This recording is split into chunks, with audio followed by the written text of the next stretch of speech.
Peralihan TV analog ke TV digital diyakini mampu mendorong masyarakat Indonesia untuk semakin produktif dengan memanfaatkan akses layanan internet.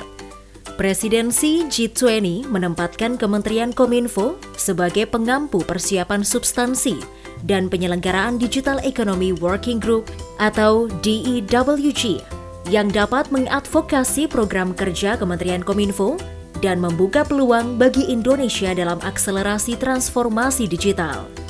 Migrasi TV analog ke digital merupakan program yang diemban oleh penyelenggara Pos dan Informatika atau PPI. PPI yang berada di bawah naungan Kementerian Komunikasi dan Informatika mempunyai tugas dan tanggung jawab menyelenggarakan perumusan dan pelaksanaan kebijakan di bidang penyelenggaraan Pos dan Informatika. Dalam mempersiapkan akselerasi transformasi digital, Kementerian Kominfo telah merampungkan roadmap atau peta jalan Indonesia Digital tahun 2021 hingga 2024 sesuai dengan arahan Presiden Joko Widodo dengan 4 fokus utama, yaitu percepatan infrastruktur untuk memperluas akses masyarakat terhadap internet, mendorong adopsi teknologi peningkatan talenta digital, serta menyelesaikan regulasi pendukung untuk menyiapkan masyarakat digital. Keempat fokus tersebut menjadi tantangan sekaligus peluang bagi Ditjen PPI untuk ikut serta mengandalkan program prioritasnya, seperti menginisiasi penyelenggaraan ASO, membangun infrastruktur fiber optik, adopsi teknologi 5G, dan sebagainya. Di masa mendatang, Ditjen PPI berusaha untuk merealisasikan target dari program prioritas yang telah disusun demi menyokong terwujudnya percepatan transformasi digital. Pada tahun 2021, PPI telah menyelesaikan program-program kerja, di antaranya layanan 112, sistem penyebaran informasi bencana, jaringan internet akses fixed broadband, infrastruktur jaringan serat optik broadband, akses jaringan mobile broadband atau 4G pada desa non-USO, pengawasan QoS atau QoE, penyelenggaraan jaringan bergerak seluler, cakupan penyiaran digital, kebijakan terkait penyiaran digital, cakupan layanan pos di Indonesia, revisi Undang-Undang Nomor 38 Tahun 2009 tentang pos, persiapan adopsi 5G, implementasi ducting bersama, pembangunan Pusat Monitoring Telekomunikasi atau PMT, sistem track and trace pada penyelenggaraan pos, serta data kepatuhan penyiaran yang sesuai dengan peraturan perundang-undangan. Menurut Peraturan Menteri Kominfo Nomor 10 Tahun 2016 tentang layanan nomor tunggal panggilan darurat, layanan 112 merupakan layanan panggilan masyarakat saat terjadi keadaan darurat. Merupakan layanan panggilan masyarakat saat terjadi keadaan darurat agar dapat ditangani dengan cepat dan tidak menimbulkan banyak korban. Tahap pembukaan layanan 112 yang diawasi oleh Kominfo mulai dari tahap persiapan yang dilakukan oleh Pemda dengan koordinasi internal untuk mempersiapkan infrastruktur, sarana dan prasarana, SD serta SOP untuk penyelenggaraan call center. Selanjutnya adalah permohonan pembukaan layanan 112 yang dilakukan oleh Pemda. Kemudian verifikasi yang dilakukan oleh PPI untuk menentukan kesiapan Pemda dalam menyelenggarakan call center 112. Bila verifikasi sudah lengkap, Kominfo akan melakukan validasi dan pembukaan akses oleh PPI dengan operator di wilayah administrasi Pemda serta melakukan peresmian layanan 112. Sejak tahun 2016 hingga akhir tahun 2021, Kementerian Kominfo telah mendampingi sebanyak 83 pemerintah daerah untuk menyelenggarakan layanan 112 secara mandiri. Dalam pelaksanaannya, PPI juga telah melakukan sistem penyebaran informasi bencana dengan SMS Blast, sebuah bentuk penyebaran informasi berencana kepada masyarakat terdampak bencana melalui jaringan bergerak seluler yang melibatkan Kominfo, penyedia informasi bencana, serta operator seluler. Siaran televisi juga digunakan dalam penyebaran informasi bencana. Penyebaran informasi peringatan dini bencana atau Early Warning Systems atau EWS dilaksanakan dalam rangka mendukung program analog switch off atau ASO dari TV analog ke TV digital. Fitur EWS akan dipasang pada perangkat set-top box atau STB, sehingga masyarakat mendapatkan peringatan dini bencana pada layar televisi berupa gambar peringatan atau bahkan alarm. Dan yang terakhir, penyebaran informasi bencana dilakukan dengan sistem Public Protection and Disaster Relief atau PPDR, yaitu layanan komunikasi yang disediakan oleh petugas tanggap darurat atau first responder. Penyediaan bantuan berupa layanan akses internet fixed broadband sebagai salah satu upaya dalam meningkatkan penetrasi fixed broadband pada rumah tangga nasional dan populasi. Sebagai program yang dijalankan oleh PPI berupa pemberian bantuan layanan akses internet fixed broadband atau FBB tidak berbayar, namun berbatas waktu kepada rumah tangga pelaku usaha dan ruang publik sebagai stimulus untuk dilanjutkan mandiri oleh penerima bantuan. Pelaksanaan program bantuan akses internet fixed broadband dilaksanakan dalam mendukung rencana strategis Kominfo untuk mencapai target penetrasi fixed broadband sebesar 16,25% di akhir tahun 2021. Program bantuan pemerintah ini didasari oleh keputusan Dirjen PPI nomor 66 tahun 2020 tentang petunjuk teknis bantuan pemerintah penyediaan layanan akses tetap pita lebar atau fixed broadband dengan kriteria tersedia listrik dan akses jalan, lokasi yang mendukung pariwisata, perindustrian, sentra UMKM, kawasan ekonomi terpadu, pendidikan, kesehatan, lokasi yang belum tersedia atau sudah tersedia layanan akses tetap pita lebar namun belum terhubung sebagai pelanggan FBB, memiliki produk UMKM atau IKM, serta memiliki daya beli untuk melanjutkan layanan setelah masa bantuan berakhir. Di tahun 2021, jumlah rumah tangga yang terhubung dengan layanan fixed broadband sebesar 11.847.632 atau sebesar 17,25% dan melebihi target yang diharapkan yaitu 16,25%. Selain itu, pemberian akses pita lebar di ruang publik sudah terrealisasi sebanyak 73 titik, sementara untuk UMKM sebanyak 729 titik.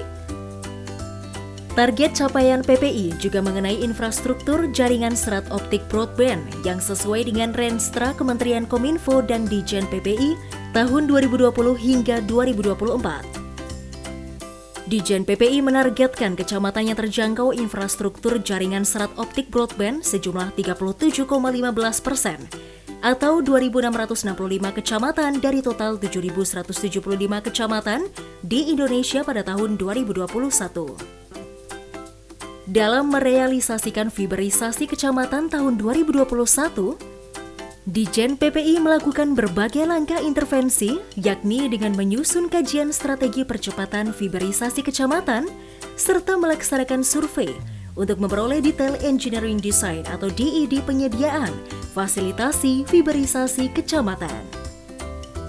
Dengan berbagai strategi dan kebijakan yang diambil oleh PPI sampai dengan akhir tahun 2021, kecamatan yang terdapat ODP atau Optical Distribution Point mencapai 60,8% atau sebanyak 4.399 kecamatan dari total 7.230 kecamatan di Indonesia. Capaian ini jauh melebihi hampir 2 kali lipat dari target 37,15% yang ditetapkan di tahun 2021.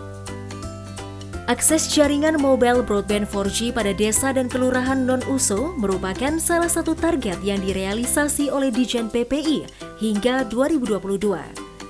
Ditjen PPI menargetkan untuk dapat melakukan fasilitasi pembangunan jaringan mobile broadband 4G di 3.435 desa kelurahan non-USO. Direktorat Telekomunikasi Ditjen PPI berkoordinasi dengan Diskominfo dan penyelenggara telekomunikasi untuk memfasilitasi pembangunan jaringan mobile broadband 4G di 381 desa kelurahan non-USO dari target 1.423 desa kelurahan yang ditetapkan pada tahun 2021. Tidak tercapainya target 2021 disebabkan oleh adanya perubahan target pembangunan PT Telkomsel di tahun 2021 yang semula 1.197 desa kelurahan menjadi 115 desa kelurahan yang ditetapkan dalam Kepmen Kominfo nomor 521 tahun 2021 tentang perubahan atas keputusan Menkominfo nomor 620 tahun 2020 tentang perpanjangan penetapan pita frekuensi radio 800, 900, 1800 MHz. Program pengawasan QoS atau QoE penyelenggaraan jaringan bergerak seluler sudah direalisasikan oleh Ditjen PPI pada tahun 2021. Ditjen PPI telah melakukan pengawasan pengukuran kualitas layanan jaringan terhadap penyelenggara jaringan bergerak seluler di 514 kabupaten kota yang dilakukan secara swakelola dan managed service. PPI menetapkan sejumlah standarisasi layanan, di antaranya average download throughput, average upload throughput, latency, WhatsApp success call, WhatsApp mean option score, serta YouTube visual quality. Berdasarkan hasil pengukuran QoS di 5 penyelenggara telekomunikasi, beberapa parameter menunjukkan hasil yang baik sebagai kualitas layanan. Pengukuran QoS atau QoE merupakan salah satu upaya untuk mengawasi dan mengontrol para penyelenggara jaringan telekomunikasi dalam memenuhi parameter dan tolok ukur kinerja jaringan dan kinerja layanan sesuai dengan yang ditetapkan dalam ketentuan perundang-undangan. Pada 2021, Direktorat Pengembangan Pita Lebar Ditjen PPI memiliki andil dalam membangun infrastruktur digital dengan melakukan upgrade sistem head-end dan membuat peta sebaran infrastruktur digital pada sejumlah daerah di Indonesia, di antaranya Kota Pagar Alam, Kota Balikpapan, Kota Singkawang, Kota Padang Panjang, Kota Dumai, Kabupaten Indragiri Hilir, Kabupaten Simalungun, Kota Cirebon, Kabupaten Sumedang, Kota Kediri. Regulasi terkait penyiaran digital menjadi salah satu target yang direalisasikan oleh Ditjen PPI di tahun 2021 sebagai upaya mempersiapkan analog switch off atau ASO atau penghentian siaran digital. Direktorat Penyiaran Ditjen PPI telah menyusun regulasi atau kebijakan terkait penyiaran digital selama 2021, di antaranya yaitu: pertama, Undang-Undang Nomor 11 Tahun 2020 tentang Cipta Kerja. Kedua, Peraturan Pemerintah Nomor 5 Tahun 2021 tentang penyelenggaraan perizinan berusaha berbasis risiko. Ketiga, Peraturan Pemerintah Nomor 46 Tahun 2021 tentang pos, telekomunikasi, dan penyiaran. Keempat, Peraturan Menteri Kominfo Nomor 6 Tahun 2021 tentang penyelenggaraan penyiaran. Kelima, Peraturan Menteri Kominfo Nomor 11 Tahun 2021 tentang perubahan atas Peraturan Menteri Nomor 6 Tahun 2021 tentang penyelenggaraan penyiaran. Keenam, Keputusan Menteri Kominfo Nomor 88 Tahun 2021 tentang pedoman evaluasi dan seleksi penyelenggara multiplexing siaran televisi digital terestrial. Dalam rangka meningkatkan cakupan layanan pos, Direktorat Pos melakukan resertifikasi ISO 9001-2015 untuk tetap mempertahankan kualitas kerja Direktorat Pos dalam memberikan pelayanan publik terkait perizinan bidang pos. Pemerataan sebaran titik layanan pos komersial di Indonesia dengan target sebesar 65% kecamatan terjangkau layanan pos di tahun 2021. Direktorat Pos Ditjen PPI mengembangkan sistem profiling data informasi penyelenggara pos yang merupakan sebuah sistem profiling untuk melakukan pemetaan cakupan layanan dan jaringan penyelenggaraan layanan pos komersial.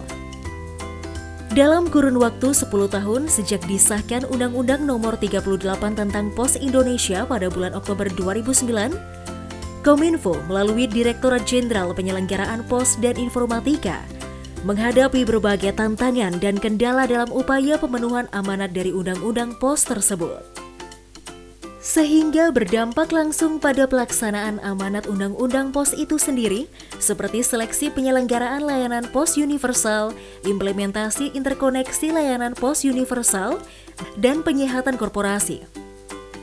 Selain itu, industri pos nasional juga dihadapkan pada perubahan-perubahan dinamis seiring perkembangan digital yang mendisrupsi hampir seluruh sektor usaha, termasuk industri pos nasional. Berdasarkan alasan-alasan tersebut, Undang-Undang POS perlu untuk dievaluasi secara komprehensif. Bahkan perlu dilakukan penambahan ketentuan baru seperti mekanisme pembiayaan LPU, pembukaan akses penyelenggaraan LPU, serta isu-isu lain seperti redefinisi penyelenggaraan POS, basic service, pola dan mekanisme kerjasama, pengaturan tentang interkoneksi, pemberian wewenang pada pemerintah daerah, pemberian kewenangan pada penyelidik kepolisian, pemberian sanksi, serta penjelasan lebih lanjut terkait layanan logistik POS. Pada tahun 2021, Ditjen PPI melalui Direktorat Telekomunikasi telah melakukan kajian roadmap implementasi 5G yang menghasilkan salah satunya adalah rekomendasi adanya jenis penyelenggaraan telekomunikasi baru yang dinamakan sebagai micro operator, di mana penyelenggara melayani layanan dengan area terbatas. Penyelenggara ini memberikan layanan dengan kostumisasi sesuai kebutuhan pelanggannya. Penyelenggara mikro dapat menyediakan jaringannya secara independen tanpa terhubung dengan penyelenggara jaringan bergerak seluler publik. Namun dapat juga bekerja sama dengan penyelenggara jaringan bergerak seluler publik. Melalui Peraturan Menteri Kominfo Nomor 2 Tahun 2021 tentang Rencana Strategis Kementerian Komunikasi dan Informatika tahun 2020 sampai 2024 sebagai rencana percepatan implementasi jaringan 5G, terdapat 13 wilayah yang melakukan penggelaran 5G, di antaranya: pertama, 6 ibu kota provinsi di Pulau Jawa, Jakarta, Serang, Bandung, Semarang, Yogyakarta, dan Surabaya. Kedua, 5 destinasi wisata super prioritas atau DSP, Danau Toba, Candi Borobudur, Labuan Bajo, dan Mandalika. Ketiga, ibu kota negara atau IKN baru, Kabupaten Penajam Pasar Utara dan Kabupaten Kutai Kartanegara. Keempat, kawasan industri manufaktur. Target capaian PPI selanjutnya yaitu implementasi ducting bersama. Sesuai PP nomor 46 tahun 2021 tentang POS, telekomunikasi dan penyiaran ayat pertama, penyediaan infrastruktur pasif atau ducting bersama meliputi: pertama, duct gorong-gorong, kedua, tiang, ketiga, kabel tanam, keempat, kabel udara, kelima, menara. Hingga akhir 2021, Direktorat Pengembangan Pita Lebar telah melakukan koordinasi terkait fasilitasi penerapan ducting bersama dengan pemerintah Kota Malang dan pemerintah Kota Palembang. Untuk selanjutnya ditargetkan sebanyak 26 kabupaten kota akan difasilitasi untuk menerapkan ducting bersama. PPI menyadari bahwa pembangunan pusat monitoring telekomunikasi adalah penopang penting dalam suatu sistem yang terdiri dari beberapa dashboard yang dapat menyajikan data dan informasi terkait penyelenggaraan telekomunikasi, seperti infrastruktur dan cakupan wilayah layanan telekomunikasi, hasil pengukuran QoS dan QoI telekomunikasi, serta aduan masyarakat. Terdapat 4 dashboard yang ditampilkan pada pusat monitoring, yaitu Dashboard Monitoring Infrastruktur Telekomunikasi, Dashboard Quality of Service atau QoS, Dashboard Quality of Experience atau QoE, dan Dashboard Aduan Masyarakat. Sistem Track and Trace pada penyelenggaraan POS merupakan salah satu implementasi adaptasi digital penyelenggara POS di Indonesia. Sistem Track and Trace adalah sistem yang memungkinkan para penyelenggara POS untuk melakukan tracking atau pelacakan dan tracing atau penelusuran terhadap kiriman POS yang ditangani, serta memungkinkan pengguna layanan POS untuk mengetahui posisi barang kirimannya. Direktorat Pengendalian POS dan Informatika Ditjen PPI melakukan pemantauan penerimaan laporan tahunan penyelenggaraan penyiaran serta melakukan analisis terhadap penyelenggaraan penyiaran yang tertera pada pasal 40 ayat 1 Peraturan Menteri Kominfo Nomor 6 Tahun 2021 tentang penyelenggaraan penyiaran. Presentase kepatuhan penyelenggaraan radio terus meningkat dari tahun 2016 sampai 2020. Pada tahun 2020, persentase kepatuhan penyelenggaraan radio sebesar 87%. Sementara persentase kepatuhan penyelenggaraan televisi mengalami perubahan dari tahun 2016 sampai 2020. Pada tahun 2020, persentase kepatuhan penyelenggaraan televisi sebesar 84,9%. Pencapaian yang telah diraih PPI tidaklah terlepas dari kerja keras semua pihak dan seluruh satuan kerja di lingkungan Ditjen PPI, serta para penyelenggara industri di bidang pos dan informatika. Kedepannya kami berharap dapat memberikan informasi kepada masyarakat luas dan pemangku kepentingan terkait proker Ditjen PPI sehingga tercipta sistem keterbukaan antara pemerintah dan masyarakat Indonesia, khususnya dalam hal penyelenggaraan pos dan informatika.